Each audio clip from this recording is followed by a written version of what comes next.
Nós estamos aí em uma série de mensagens, de 8 mensagens que nós estamos falando. Talvez essa seja a mensagem. É dessa mensagem que brota todas as outras mensagens. É da vida e da obra de Jesus que nós encontramos lugar nesse reino. É através daquilo que Jesus fez enquanto Ele esteve aqui na terra, é que nós aprendemos que a vida dele tem um propósito, teve um propósito, assim como a nossa vida tem um propósito. E a obra que Ele realizou, nós somos resultado da obra de Cristo Jesus. Então, entender e compreender que Jesus, Ele é Deus, o único Deus. Muitas vezes nós escutamos algumas coisas que são culturais e que falam assim, todos os caminhos levam a Roma, né? Na verdade, para Roma tem vários caminhos que você pode ir até lá, mas para o céu, para a presença do Deus eterno, só existe um caminho, só existe uma verdade, e Ele é o caminho. Jesus é o caminho, a verdade que nos resgata e nos leva de volta para o Pai. Então entender que Ele é Deus, Ele é uma divindade, Ele é Deus, Ele não se compara a nada daquilo que foi criado, Ele é Criador. E partindo desse ponto, o Deus que se tornou homem, imagina você com todas as suas limitações. Você tem limitações? Eu tenho muitas limitações. Jesus, Ele habitou num corpo igual ao nosso, onde Ele tinha que estar em cada lugar. Ele só podia estar em um lugar por vez, em cada momento. Ele fazia um milagre cada vez, apesar que fez multiplicações e tudo mais. Mas Jesus, ele habitou num corpo, e isso limitou, mas não impediu dele cumprir a obra de Deus. Muitas vezes se fala assim, eu tenho limitações, eu também tenho limitações, mas isso não impede de você cumprir a obra que Deus tem para realizar através da sua vida. E toda a obra que Cristo fez aqui na terra, Ele fez como homem, como um homem. E eu preciso entender isso daí. E como homem, Ele nunca pecou. Imagina você caminhar com alguém que nunca pecou e nem dolo algum se achou em sua boca. E foi provado e tentado de todas as formas e maneiras que você imagina. Teve uma vida de poder, o Espírito Santo ungiu. A obra que Cristo fez aqui na terra foi através da unção do Espírito Santo. Sem essa unção, sem essa capacitação, nós jamais conseguiremos viver o propósito de Deus. Isso não é um negócio para super-homem, isso é uma necessidade para todos aqueles que querem viver o Evangelho de Cristo Jesus. Essa unção que vem do alto, ela nos capacita e produz frutos em nós. Naturalmente nós temos uma unção, que é a unção da carne, que ela também produz obras. Mas existe uma nova unção, que é a unção do Espírito Santo de Deus. É ela que me ensina a perdoar, é ela que me ensina a amar, é ela que me ensina a ser paciente, é ela que me ensina a dizer não para aquilo que desagrada o coração de Deus. Porque essa capacitação do Espírito, não é para você ser um super espiritual, é simplesmente para você viver o reino de Deus. Está sobre nós. E vai fazer sinais, prodígios e maravilhas? Sim! Porque a Bíblia diz que nós iremos impor as mãos sobre os enfermos e os enfermos serão curados. Você ainda crê nisso, não? Isso independe do teu estado emocional, isso independe da tua condição financeira, isso independe do que você está vivendo, é por causa da unção que está sobre nós. E hoje eu quero falar, talvez o cerne de todo esse processo, que é, morreu por nós. Muitas vezes nós falamos isso, Jesus morreu por mim, mas nós não entendemos o significado real, por que Jesus teve que morrer por mim, qual que foi o motivo pelo qual que Jesus se ofereceu em meu lugar. E eu quero pedir graça para poder conversar sobre esse assunto com vocês. Romanos 5,8 fala assim, mas Deus prova o seu próprio, Esse amor é próprio de quem? Fala assim, o amor é próprio, é propriedade de Deus, é um atributo de Deus. E quando Deus envia o Espírito Santo de Deus, ele compartilha esse atributo de amar a você. Você passa a amar como Cristo amou. Olha que coisa maravilhosa. Mas através do Espírito Santo, somente através do Espírito Santo isso é possível. Eu naturalmente sou egoísta. Eu uso o amor como uma moeda de troca. Quem me trata bem, eu trato bem. Quem me destrata, eu também. Esse é o amor humano, egoísta, que usa como uma moeda de troca. Mas o amor de Deus não é assim. O amor de Deus me amou quando eu ainda era pecador. Quando eu ainda era inimigo de Deus. Mas você fala, eu nunca fui inimigo de Deus, nem eu, até entender que o pecado me separou de Deus. O amor de Deus não teve origem na cruz do Calvário. Foi ali que ele manifestou a sua plenitude. A cruz é a expressão visível do amor eterno de Deus. O amor de Deus não foi criado na cruz, ele foi manifestado na cruz. Jeremias 31:3 fala, Jeremias falando para o povo de Israel, com um amor eterno eu te amei. Ela não foi uma imposição severa do Pai, mas uma entrega voluntária e necessária do Filho. Foi na cruz que Jesus expiou o pecado e justificou de uma vez por todas o pecador. 1 Coríntios 1:22 fala assim, porque os judeus pedem sinais e os gregos buscam sabedoria, mas nós pregamos o Cristo crucificado, escândalo para os judeus, loucura para os gentios, mas essa é a mensagem da cruz que salva, que liberta, que transforma e me coloca aqui como igreja. Os judeus seguiam pedindo sinais, se você é Deus, faça isso. Os gregos buscavam a sabedoria porque entendiam que a sabedoria era algo que aproximava o homem à perfeição. Mas o apóstolo Paulo fala, eu tenho uma mensagem diferente. É uma mensagem de escândalo para os gentios. Mas é a mensagem que salva, é a mensagem que transforma, é a mensagem que nós precisamos escutar. É nessa mensagem, a mensagem da cruz, que o velho é separado do novo, que a morte é separada da vida, que a maldição separa a bênção. É a cruz que faz esse processo. Na cruz do Calvário, Deus transforma, através da cruz, a nossa condição. E eu preciso entender, esse é o ponto de partida do Evangelho. Talvez seja a primeira vez que você esteja escutando essa mensagem.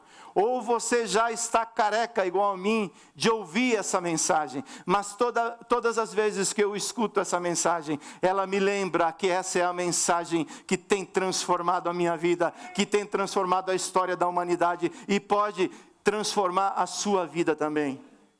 Em um mundo dividido entre a busca judaica dos sinais e a paixão grega pelo conhecimento, Paulo revela que o Evangelho não se apoia em milagres e nem em filosofia, mas no escândalo e poder da cruz de Cristo. Gálatas 3:13, Cristo nos resgatou da maldição da lei, fazendo-se Ele próprio maldição em nosso lugar, porque está escrito, maldito todo aquele que for pendurado no madeiro. As autoridades, os fariseus, os saduceus, eles tinham conhecimento da lei. Isso está lá em Deuteronômio capítulo 21.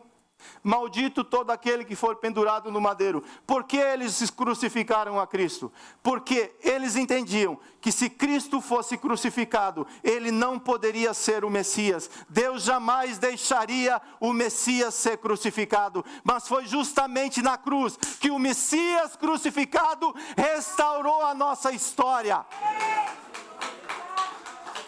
E muitas vezes nós não entendemos isso. E essa mensagem foi predita, foi pré-anunciada há 1500 anos antes. Números 21, 7. Então o povo foi a Moisés e disse: nós pecamos porque falamos contra o Senhor Deus e contra você.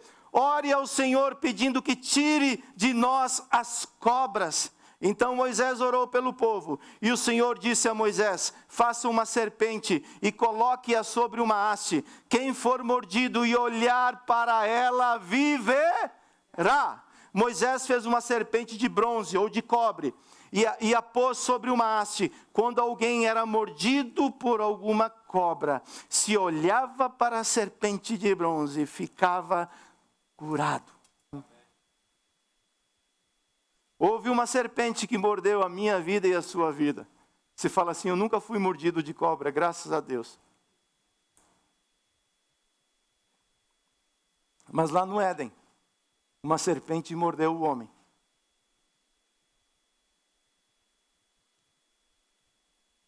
E essa serpente produziu morte no homem. Aqui nesse contexto, o povo de Israel mais uma vez estava reclamando de Deus e de Moisés. E Deus, ele coloca serpentes no caminho. E as pessoas eram picadas pelas serpentes. E as pessoas que eram picadas pelas serpentes, elas morriam. E o povo falou assim: Moisés, ore a Deus, para que Deus nos perdoe. E Deus fala assim: eu perdoo o povo. Eu perdoo a todos aqueles que olharem para a cruz e reconhecerem que a cruz é o lugar onde se recebe perdão de pecados. Deus há muitos anos antes estava profetizando essa mensagem. João 3,14, você não tem esse verso aí? Jesus falando: Moisés no deserto precisou levantar uma serpente, assim também como o Filho do Homem será levantado no madeiro.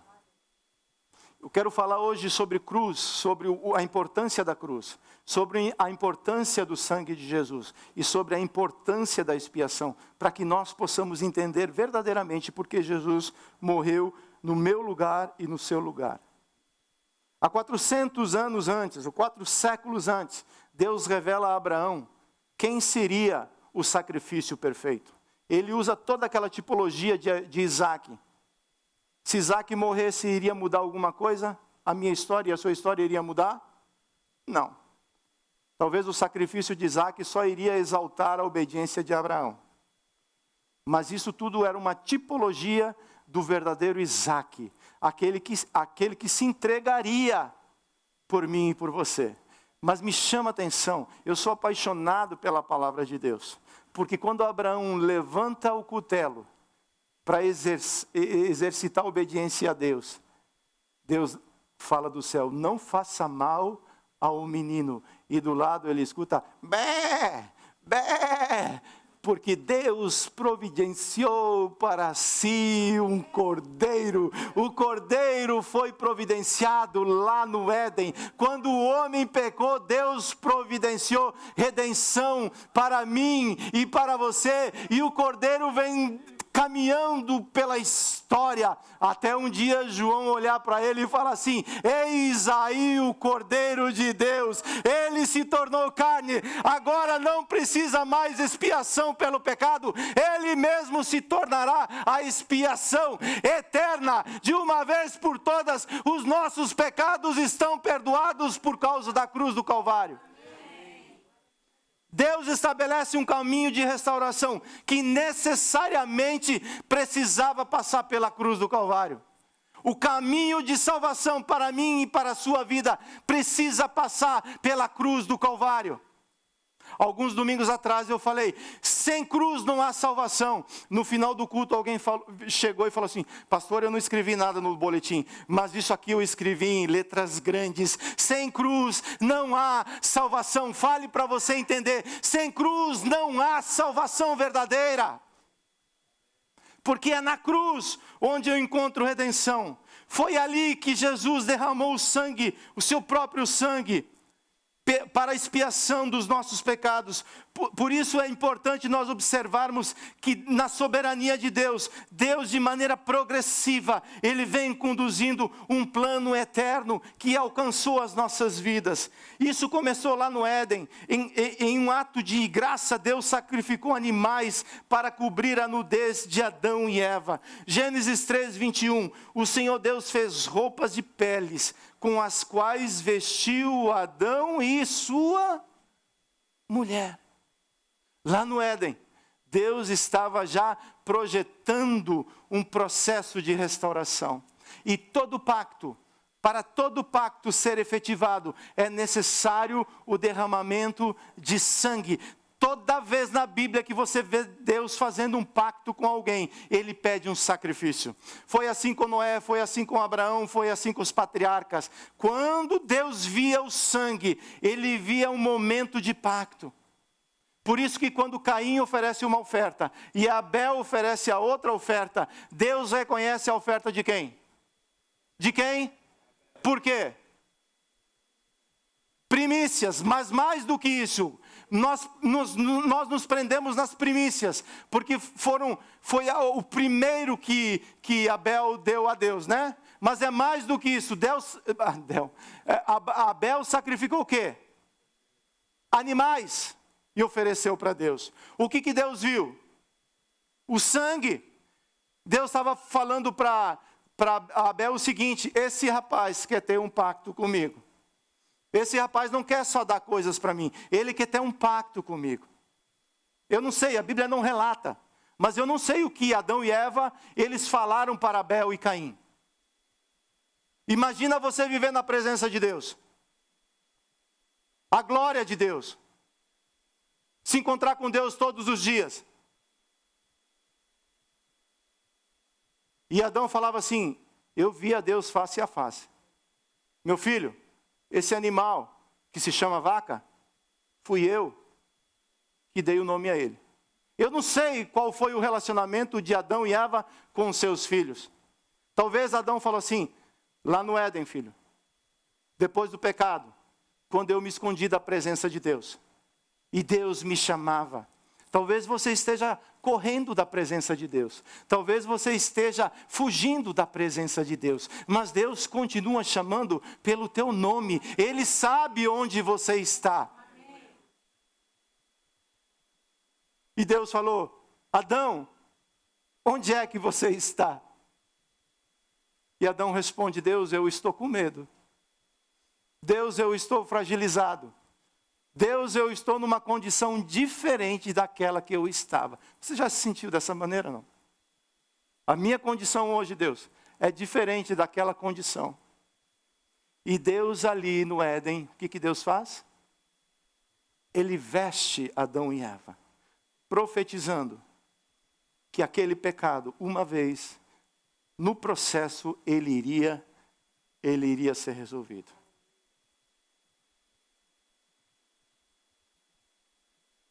Abel oferece a Deus das primícias do seu rebanho um sacrifício com sangue. Gênesis 4:4. Abel, por sua vez, trouxe das primícias do seu rebanho e da gordura. Como que você consegue apresentar gordura para alguém? Você consegue pegar a gordura do animal e oferecer assim, isso é gordura de animal. O que você tem que fazer? Você tem que derramar o sangue do animal. No Egito, o sangue do cordeiro, aspergido em cada casa, trouxe livramento e salvação. Êxodo 12:22. Peguem ramos de isopo, molhem no sangue que estiver na bacia e marquem a viga superior da porta e suas ombreiras com o sangue que estiver na bacia. E que nenhum de vocês saia da porta da casa até pela manhã, porque o Senhor passará para matar os egípcios. Quando, porém, enxergar o quê?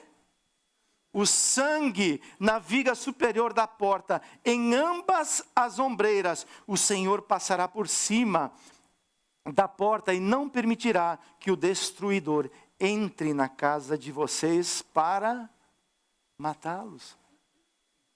O sangue do Cordeiro de Jesus, ele eliminou o poder da morte sobre as nossas vidas. Ele trouxe livramento. Mas quem vê o sangue é quem? O próprio Senhor Jesus. Eu estava vendo um filme a semana passada, onde nesse filme foi cometido, uma pessoa matou outra pessoa e tentou encobrir aquele assassinato. Aí o FBI entrou no processo, jogou um produto no chão, apagou as luzes e ligou uma luz especial. Guess what?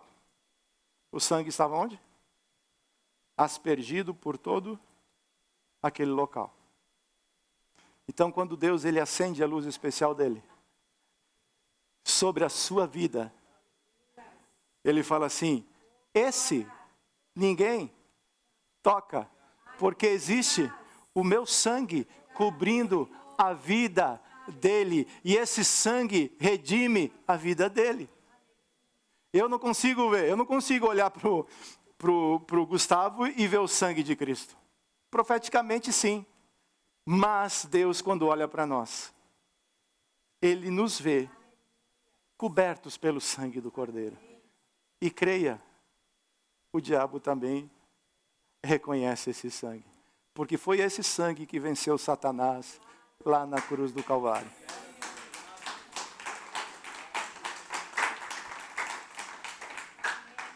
Antes da cruz, os sacerdotes precisavam apresentar sangue de animais ano após ano para encobrir o pecado deles e do próprio povo. Levíticos 16, 20. Depois de fazer expiação pelo santuário, pela tenda do encontro e pelo altar, Arão fará chegar o bode vivo.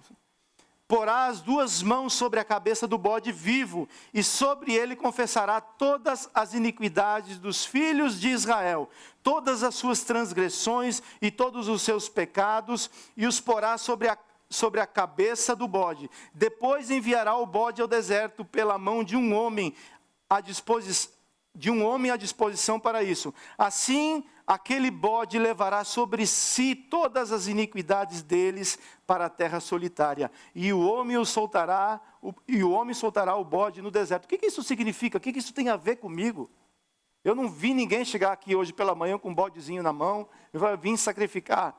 Glória a Deus, porque o sacrifício já foi feito, já está consumado. Nós não precisamos mais fazer sacrifício, porque o Cordeiro de Deus, de uma vez por todas, ele já executou esse sacrifício. Mas é interessante que isso tudo são simbologias que nos remetem a um entendimento. O final, o cumprimento de toda a lei é Cristo, Ele é o Cordeiro de Deus. Então Deus orienta através de Moisés, no dia da expiação, no dia que o povo, eles iriam pedir perdão pelos seus pecados, toda a nação de Israel, eles se apresentavam diante de Deus para pedir perdão dos seus pecados. E Deus fala assim: pegue 2 bodes, 2 animais. Um você mata ele, para derramar sangue e para cobrir o pecado do povo. Certo? Então um animal era morto. O segundo animal, ele era levado até a presença do sacerdote, até Arão, e Arão colocava as 2 mãos, eu não vou chamar ninguém aqui na frente para não fazer essa representação, fica tranquilo. Ele colocava as 2 mãos sobre quem? Sobre o animal, sobre o bode. E ele profetizava os pecados de toda a nação sobre aquele bode. E depois de terminar esse momento, esse animal era levado para o deserto. E esse animal se perdia no deserto. E dos teus pecados já não me lembro mais, diz o Senhor Jesus. É muito lindo, é muito lindo, é muito lindo entender essas coisas. Muito lindo, muito lindo. Porque é isso que Jesus fez por mim, lá na cruz. Nós temos problema de lembrar pecado dos outros. Nós acusamos os outros. Temos dificuldade de reconhecer características positivas. Mas dificuldade, rapaz, é bater o olho, fala assim: está sem cabelo, está despenteado, está magrinho, está gordinho. Fala bem, não fala bem. É ou não é? É ou não é, gente boa? É. E quando alguém erra com você? Quando alguém comete uma falha com você?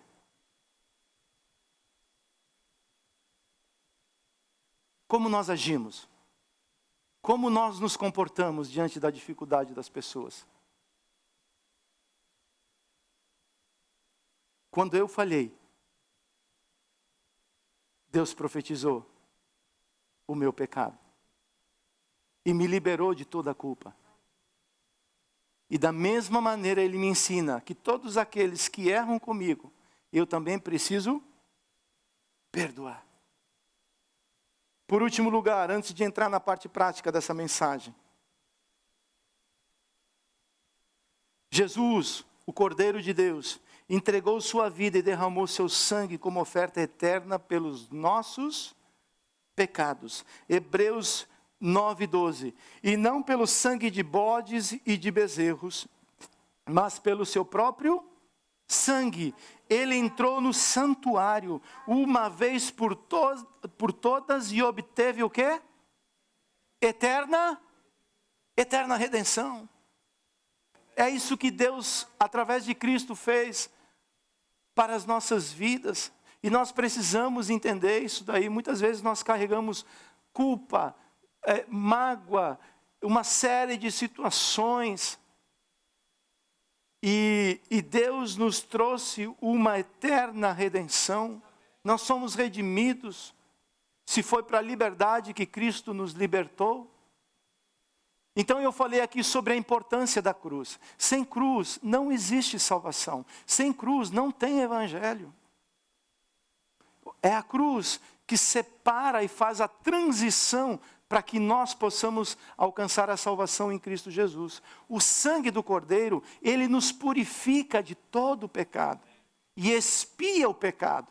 Então agora, de maneira prática, eu quero responder junto com vocês uma pergunta. Por que Cristo precisou morrer na cruz por nós? Porque morrer pela humanidade era seu próprio propósito. Mateus 16:21. Desde esse tempo, Jesus começou a mostrar aos seus discípulos que era necessário que ele fosse para Jerusalém, sofresse muitas coisas nas mãos dos anciãos, dos principais sacerdotes e dos escribas, fosse morto e ao terceiro dia o quê? Ressuscitasse. Quantas vezes Jesus falou isso para os discípulos? Quantas vezes? Quantas vezes? Olha aqui para mim, rei, gente boa, olha aqui para mim. Se você dormiu, tirou um cochilinho, agora acorda. Vamos lá. Vamos agitar esse processo. Quantas vezes Jesus falou isso para os discípulos? Várias vezes. Várias vezes. Mas nessa situação específica, acontece algo que muitas vezes nós não entendemos. Aqui acontece a exortação de Pedro. Depois de Pedro escutar isso, juntamente com os discípulos, ele chama Jesus. A palavra fala que ele chama Jesus. Olha só o que fala aqui. Verso 22. Então Pedro, chamando o quê? Pedro, ele era um cara criterioso. Ele tinha ética. Ele não exortou Jesus assim, na cara. Ele não é louco, mas passou por louco. Né? Ele chama Jesus à parte e o que ele faz? Começa a repreendê-lo dizendo o quê? Que Deus... Você às vezes faz isso, não? Por não entender. Deus me falou. Deus está te falando, Jesus. Deus está te falando. O que Deus está falando, Pedro? Que você não pode morrer na cruz. E Jesus fala assim, Pedro, foi para esse propósito que eu vim, Pedro. Então deixa eu falar com quem está atrás de você, Pedro, com quem está te influenciando. Para trás de mim, Satanás, porque é para esse momento que eu vim, para morrer na cruz, para morrer por mim e por você. Ao tentar impedir Jesus de sofrer e morrer na cruz, Pedro demonstra não compreender o propósito divino. É aqui onde o homem sofre. Por não compreender o propósito divino, nós misturamos as bolas e fazemos uma salada de fruta enorme. Jesus, porém, sabia exatamente o que precisava acontecer. Ter um propósito em Deus não nos isenta da dor. mas nos concede visão e coragem para continuar, certos de que cada passo em obediência nos conduz ao centro da vontade de Deus. Jesus, o tempo todo, ele viveu no centro da vontade do Pai. Com dor, com rejeição, com sofrimento, sendo recebido ou não sendo bem recebido. Isso não determina propósito. Propósito vem da parte do alto e não através de sentimentos. E Jesus fala assim: Pedro, cara, eu andei contigo 3 anos. E eu falo, desde o começo, eu tenho orientado vocês que eu vim para esse momento, Pedro. Para morrer por mim, eu tenho que morrer para que o homem seja redimido. Se eu não morrer, não há redenção, Pedro. Você vai continuar me tendo como amigo, mas não como um salvador. Talvez nós temos Jesus como um bom amigo, como um bom conselheiro, como alguém que está do meu lado quando eu preciso. Jesus, ele é isso, mas ele é mais do que isso. Ele é o teu salvador, ele é aquele que te guarda, é aquele que te protege, é aquele que cuida da tua vida. Mateus 26, 39, e adiantando-se um pouco, prostrou-se sobre o seu rosto, orando, dizendo: meu Pai, se possível, que passe de mim este cálice. Contudo, não seja como eu quero, e sim como tu. A clareza de propósito levou Jesus a colocar a vontade de Deus, a vontade do Pai, acima do seu bem-estar. Nós queremos servir a Jesus em uma zona de conforto. Eu quero servir no meu ministério que Jesus me deu, assim, ele me entregou, ele falou comigo, é teu. Mas eu quero servir no Zoom, na rede social, assim, só com uma postagenzinha, Jesus é bom. Ter propósito, meu irmão, não te isenta de você ter que pagar o preço por aquilo que Deus te entregou. Não te isenta da dor, não te isenta do sofrimento. É justamente pelo propósito que você passa aquilo que você está passando. É justamente pelo propósito que você faz aquilo que você está fazendo. Então, viver o evangelho em uma zona de conforto, se falaram isso para você, mentiu pro tio. Porque tem bênção, tem muita coisa boa, mas o evangelho o tempo todo vai me tirar da zona de conforto, vai me levar para um lugar de crescimento, vai me levar para um lugar onde eu preciso aprender a depender cada vez mais do Senhor Jesus. Viver com propósito é entender 2 coisas: por que nascemos e para que vivemos. Eu preciso entender por que eu nasci.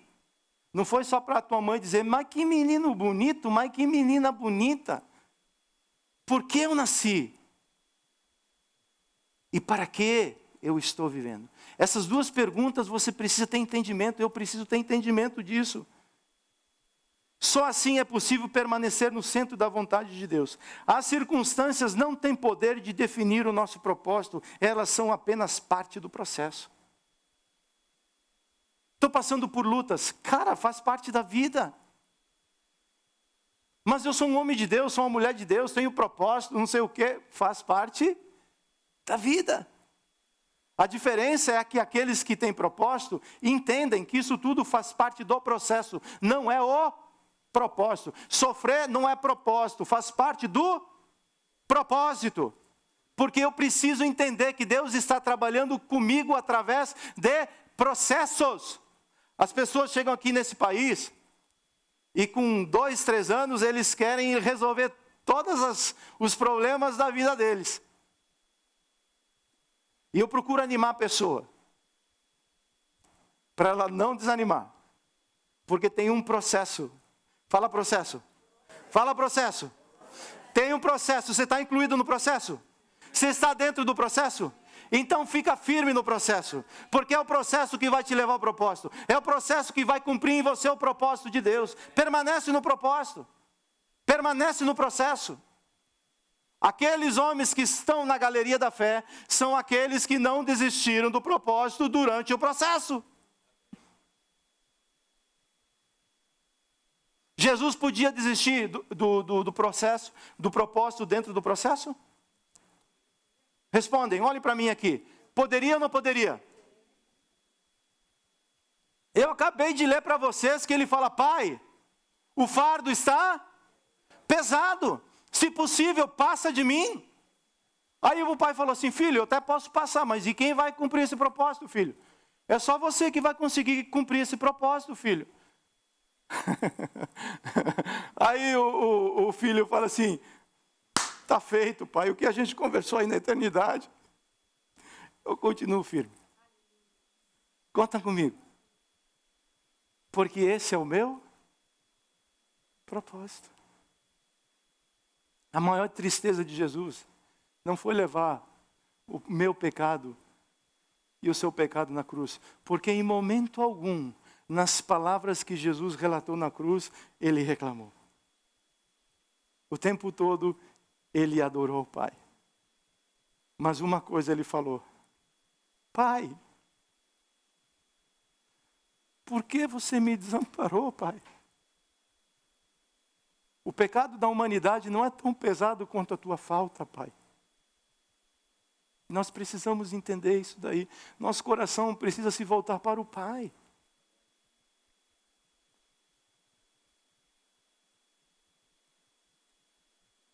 Cristo é o Cordeiro de Deus que tira o pecado do mundo. Sua morte não apenas cobre o pecado, mas remove completamente. Ele satisfaz a ira de Deus. Propiciação. Pagou nossa dívida, redenção, nos reconciliou com o Pai, reconciliação, justifica o pecador, justificação. Eu quero trabalhar com você 5 aspectos da expiação. O primeiro deles, substituição, e eu creio que a gente tem uma... Coloca para a gente aí, filho.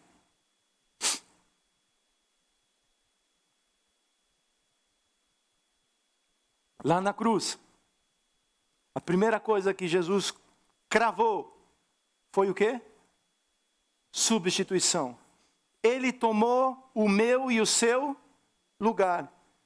2 Coríntios 5:21, aquele que não conheceu pecado, Deus o fez pecado por nós, para que nele fôssemos feitos o quê? Justiça de Deus. A morte substitutiva de Cristo é a doutrina que Jesus morreu no lugar do pecador. Se Isaac morresse, se ele fosse sacrificado, isso iria mudar alguma coisa na nossa história? Porque Isaac também era falho.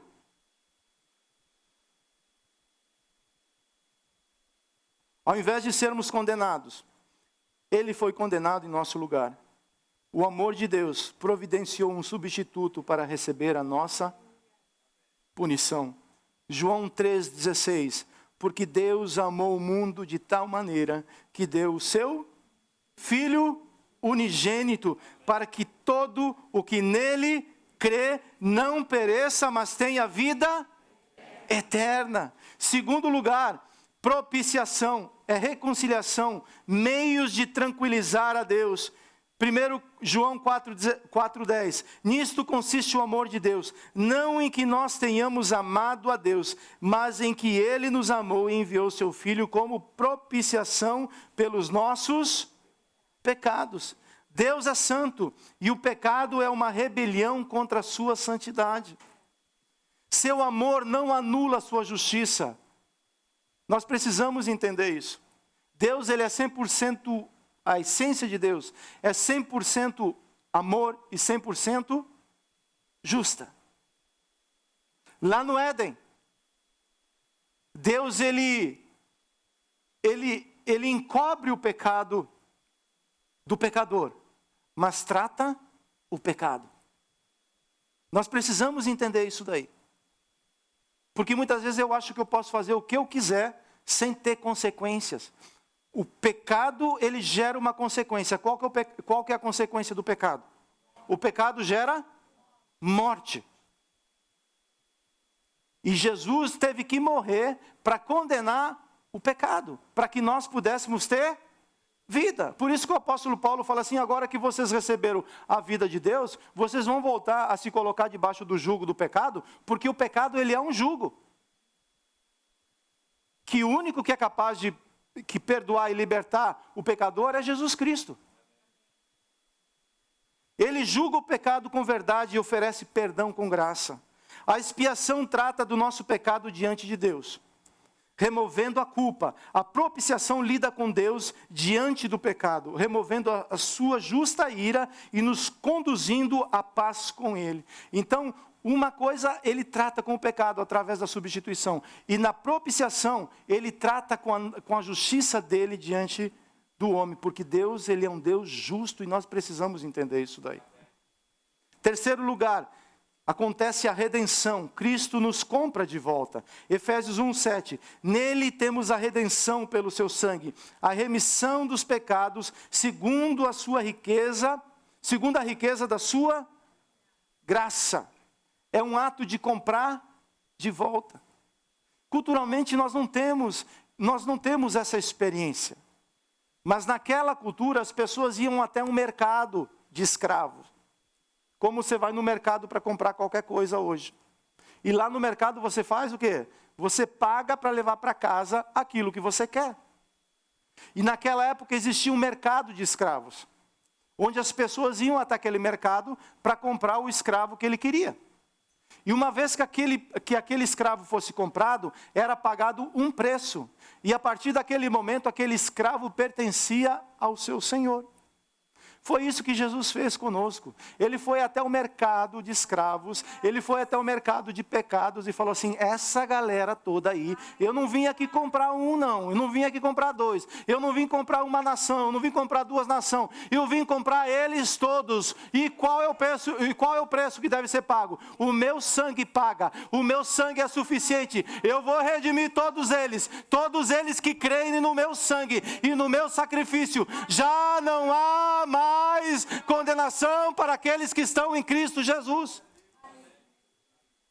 Por isso que Colossenses fala que Jesus, ao morrer, quando ele ressuscitou, ele desceu até o mercado de escravos e nos resgatou. Triunfou sobre toda a potestade, sobre todo o principado. Jesus, ele é nome sobre todo nome. Por isso que Caim, ao ser tentado pelo pecado, Deus fala assim: Caim, o pecado bate à tua porta, cabe a você dominá-lo. Caim tinha condição de dominar o pecado? Essa é uma pergunta que nós precisamos responder. Se Caim tem condições de dominar o pecado, você tem condição de dominar o pecado? Se você for liberto em Cristo Jesus. Se Cristo te libertou, se tem sobre você o sangue do Cordeiro, se tem aí dentro o Espírito Santo, ele fala: filho, até pode fazer, mas o Pai não se agrada. Então eu decido a não fazer essas coisas, por causa do sangue do Cordeiro. Você foi redimido por causa do sangue do Cordeiro. Deixa eu abrir aqui meu iPad que fechou. Jesus tomou o meu lugar.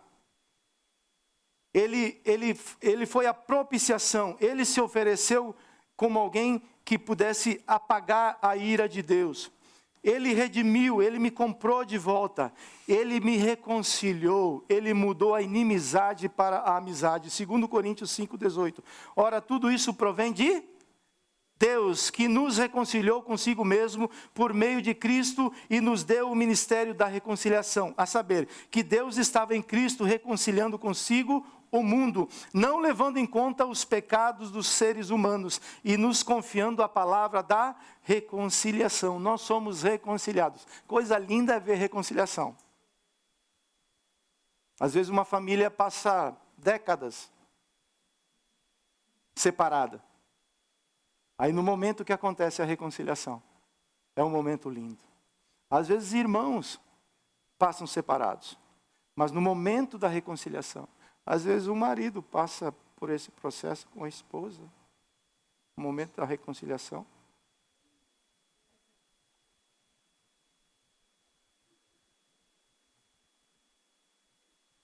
A reconciliação tem suas vantagens.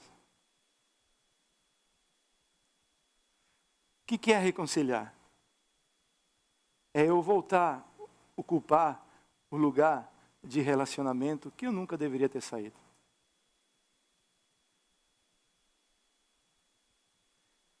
Reconciliação é o ato de restaurar um relacionamento quebrado. Vou repetir. Reconciliação é o ato de restaurar um relacionamento quebrado. No contexto bíblico, é a restauração da comunhão entre Deus e a humanidade, que foi rompida pelo pecado.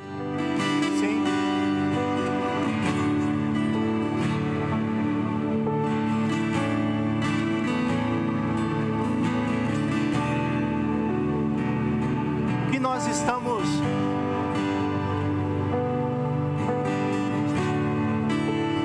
Nós estamos comemorando, fazendo em memória de Cristo, é o resultado do sacrifício dele, do seu corpo que foi entregue por nós. No seu corpo ele levou sobre si as nossas enfermidades, os nossos pecados. O seu sangue perdoou as nossas enfermidades, perdoou os nossos pecados. Na verdade, enfermidade precisa de cura, não de perdão, né? Mas os nossos pecados, eles foram perdoados por causa do sangue de Cristo Jesus. E nós precisamos entender isso. Todos têm os dois elementos. Vou esperar o pessoal para que eles possam pegar o suco e o pão para poder participar conosco.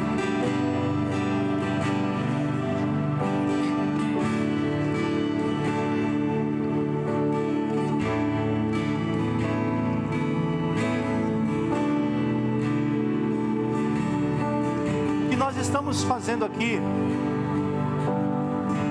era algo que Jesus fazia naturalmente com seus discípulos.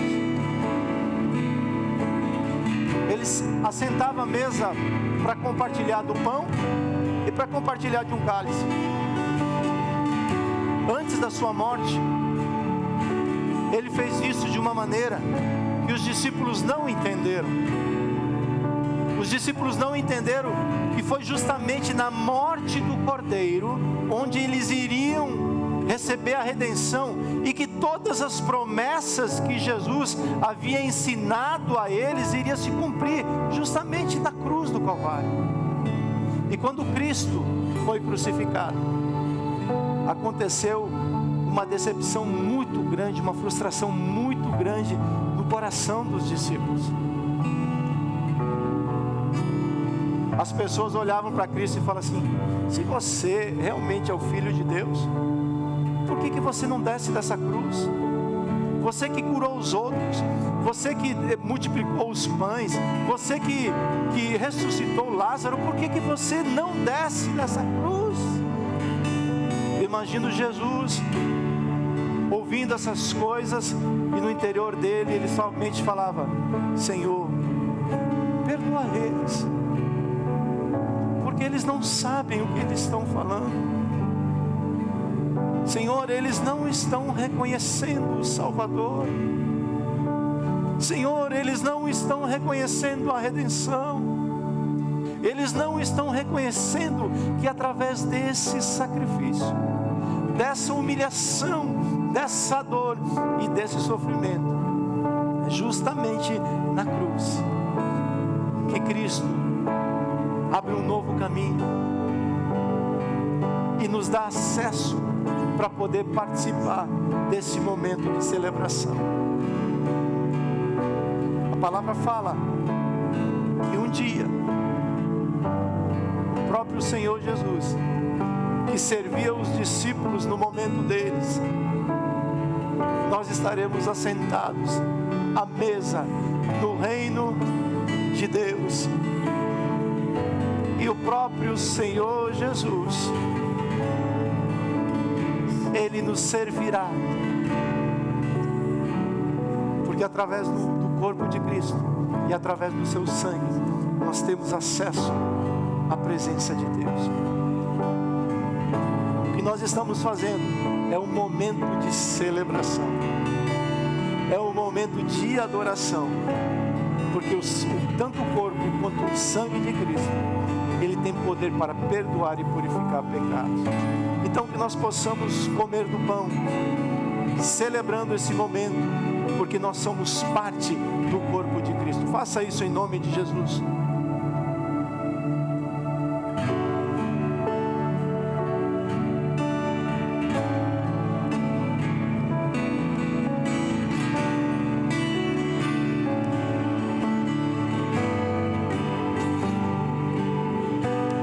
Você aí no seu lugar, por favor, meu irmão, minha irmã, levante uma palavra de agradecimento, uma palavra de adoração ao teu Deus.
Naquele momento de estar compartilhando com seus discípulos, ele pega um cálice. E normalmente um cálice, quando você pega um cálice, é um momento de celebração. É um momento que você está celebrando algo de gratidão. E ele pega um cálice, porque aquela ceia que antecipava a Páscoa, estavam acontecendo algumas coisas diferentes. Todas as outras, era necessário matar um cordeiro, era necessário todo um processo. Os discípulos estranharam, porque naquela ceia que antecedia a Páscoa, o cordeiro não foi morto. Em determinado momento ele pega o cálice, olha para os discípulos e fala assim: esse cálice, gente boa, é o cálice de uma nova aliança. É o cálice de um novo tempo que virá sobre vocês. É o cálice que perdoa pecados. É o cálice que redime o homem. É o cálice que conecta o homem novamente com Deus, porque através do sangue de Cristo nós temos acesso ao reino de Deus. Talvez você esteja aqui esteja ouvindo essa mensagem hoje, ou já ouviu a mensagem. Você precisa entender que Jesus é o único caminho. Ele é a única verdade que nos leva de volta ao Pai. Você é um filho, eu sou um filho. Nós somos filhos e precisamos voltar por esse caminho para a casa do Pai. É na casa do Pai onde você vai ser feliz, é na casa do Pai onde você vai ter restauração, é na casa do Pai onde você vai ter plenitude, é na casa do Pai onde você vai ter forças para cumprir o propósito do Pai. É na casa do Pai onde você se torna semelhante a Ele. E a Bíblia diz: se você confessar com a tua boca e crer no teu coração Hoje, o Filho te leva de volta para a casa do Pai. E você recebe uma herança eterna de estar eternamente com o teu Senhor. Bebemos do cálice nesse momento, porque é o cálice da nova aliança. Quem tem aliança com o Cordeiro, beba do cálice em nome de Jesus.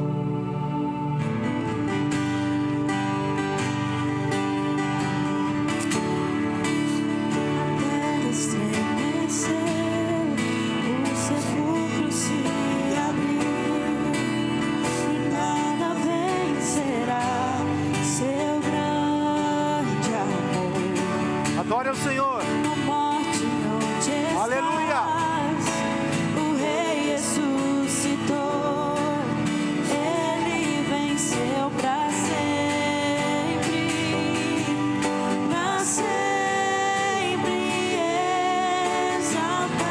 exaltado és, para sempre adorado és, para sempre.